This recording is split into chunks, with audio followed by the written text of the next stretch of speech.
Halo, Assalamualaikum. Jumpa lagi di channel YouTube Rosi Meilani. Seperti di video-video sebelumnya, saya udah ngobrol dengan para diaspora Indonesia yang punya usaha di Inggris atau pelaku UMKM lah ya, kurang lebihnya. Nah, salah satu narasumber kita adalah Mbak Siska di Wales, dan kebetulan kita lagi di Wales sekarang. Halo, silakan memperkenalkan diri. Halo, nama saya Siska. Ibu Siska, Mbak Siska. Bukan Cica, akad panggilan akrab keluarga Cica. Iya. Cica-cica di dinding. Ya. Anyway, Mbak Siska silakan memperkenalkan diri. Mbak Siska asli dari mana? Saya asli dari Balikpapan. Dari tahun berapa pindah ke sini? 2003 langsung dibawa ke Gower. Gower itu adalah di Wales. Wales itu adalah negara bagian Inggris Raya atau Britania Raya. Ngobrolnya bakal panjang kalau tentang gimana awalnya ke sini bla bla bla. Tapi saya mau lebih fokus tentang usahanya Mbak Siska. Jadi ini kita ketemu ke berapa kali ya? Kita udah pernah ketemu di Sari. Iya. Kita pernah ketemu di Bristol Indonesian Society Gathering. Betul. Nanti linknya saya kasih lihat ya di belakang. Jadi kita pernah ngobrol para pelaku UMKM atau ISMI itu Indonesian Small Medium Enterprises, merupakan asosiasi atau kumpulan orang-orang Indonesia yang punya usaha di Inggris. Mbak Siska ada usaha apa nih? Saya buka Indomarket, jadi Indonesian Supermarket di UK. Awalnya saya usahanya bukan di bidang grocery, cuman saya berpikir karena saya bertempat tinggal di Wales, jadi saya pikir kenapa tidak saya buka grocery untuk wilayah Wales. Gimana kita mengadakan produk-produk Indonesia yang diperlukan oleh orang komuniti Indonesia. Gitu. Jadi awalnya itu kepikir, oke deh aku bikin usaha untuk memenuhi kebutuhan orang Indonesia yang perlu makanan Indonesia. Nah, ngomong-ngomong, produknya apa saja yang dijual? Apakah makanan keringan atau apa? Produknya itu package food ya, jadi makanan kering, Bumbu-bumbu instan gitu ya? Instan, bumbu rendang. Ya, seperti itu. Terus akhirnya berpikir mulai ke fresh food. Jadi menyediakan kayak kencur yang herbs yang nggak ada di UK. Di pasar UK yang Yeah. mana penggunanya adalah orang-orang Indonesia. Itu agak spesifik ya. Jadi kalau kita memasak makanan Indonesia yang otentik itu banyak sekali ya bumbunya, kayak herbnya itu salam. Di sini susah salam, kencur, apalagi yang spesifik banget di Indonesia yang susah itu apa?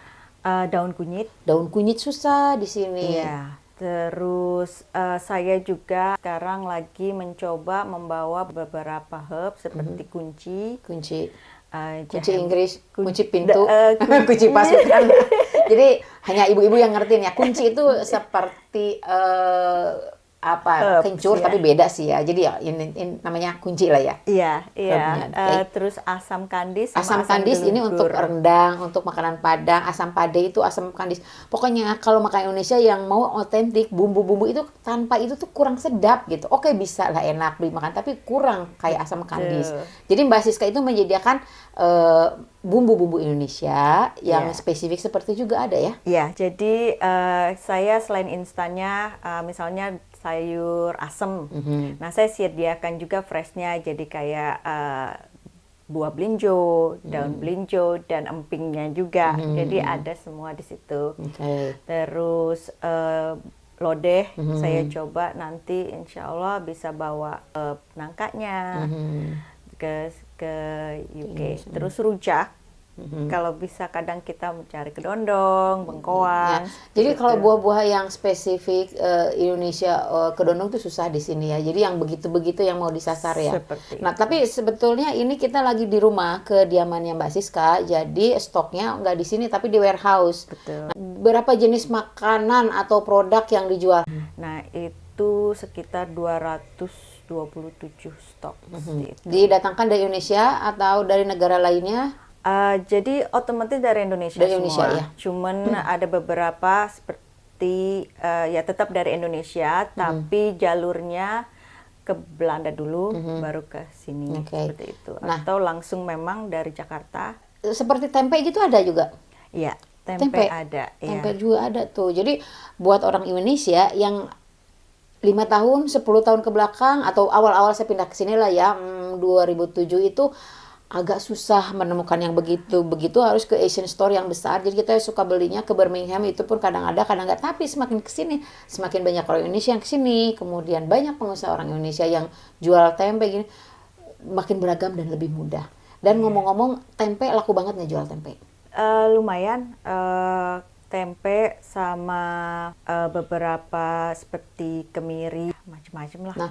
Nah, kemiri itu ya, jadi ada di toko-toko Asia seperti yang besar gitu ya, tapi yang seperti spesifik kemiri itu susah karena yang pakai kemiri itu biasanya orang Indonesia. Jadi makan India, Thailand, Pakistan mungkin kayak serbuk, kunyit oke lah. Tapi yang spesifik seperti itu ya kayak asam kandis, kemiri, daun jeruk, daun salam. Itu yang susah. Nah, ngomong-ngomong, pasarnya siapa sih Mbak Siska? Orang Indonesia asli kah atau orang lokal juga ada yang beli atau gimana? Pasarnya siapa aja sih? Basarnya memang otomatis orang-orang Indonesia yang di Wales. Cuman sekarang banyak juga orang bule yang order, dan banyak juga orang yang saya tidak tahu mereka order dari berbagai wilayah di UK. Oh iya. Iya, jadi secara online orang bule juga tinggal di Somerset. Dia menanyakan keluak. Keluak itu untuk Bumbu rawon. Nah, jadi ya rawon tanpa keluak itu beda. Jadi kemungkinan orang-orang bule atau lokal yang pesan yang spesifik seperti pernah ke Indonesia, pernah tinggal di Indonesia, pernah dimasakin, pernah makan makanan Indonesia, iya kan? Bisa saya kasih lihat? Oh, boleh. Coba kita maju. Produknya apa aja nih? Baik Bapak Ibu, dengan pertama yang telah kita lakukan, I would like to make a rawon. It's like, all right. So don't forget, just write my number. No, I know your number from the phone. All right, so so that's keotentikan makanan Indonesia, kurang satu bumbu aja nggak klop, nggak enak. Gitu. Oke. Jadi pasarnya selain orang Indonesia memang orang bule juga ya. Iya. Yang paling laku produk apa aja sih? Yaitu seperti keluak, itu sudah out of stock. Terus banyak yang seperti fresh juga. Jadi saya mencoba sama suami mengadakan barang-barang fresh seperti bayam hijau, kangkung, daun kunyit. Jadi supaya kalau seandainya out of stock, kita ada stok di UK. Gitu. Di Inggris, orang Indonesia banyak sekali yang punya usaha kuliner. Supply juga nggak? Kemarin aku kan ke Mbak Siti ya, jadi ada restoran Indonesia di Wales juga, namanya The Corner by Siti. Katanya ingredientnya beberapa dari Mbak Siska? Betul. Okay. Jadi beberapa restoran-restoran di UK, saya coba bantu untuk supply barang. Pasarnya selain orang Indonesia yang tinggal di Inggris, di Wales, kemudian juga orang bule juga nge-supply kafe orang Indonesia atau restoran Indonesia. Oh, oke. Iya. Nah, sekarang kendalanya bisnis makanan Indonesia atau bisnis produk bumbu herb atau makanan Indonesia itu apa sih kendalanya? Kendalanya itu yang pertama shipping Dari Indonesianya. Dari Indonesianya, terus regulation itu setelah Brexit banyak yang ganti. Itu challenge ya. Saya banyak belajar how to bring contents animal from Indonesia to here. Not straight away from Indonesia to UK. Oh, that's why lewat Belanda dulu.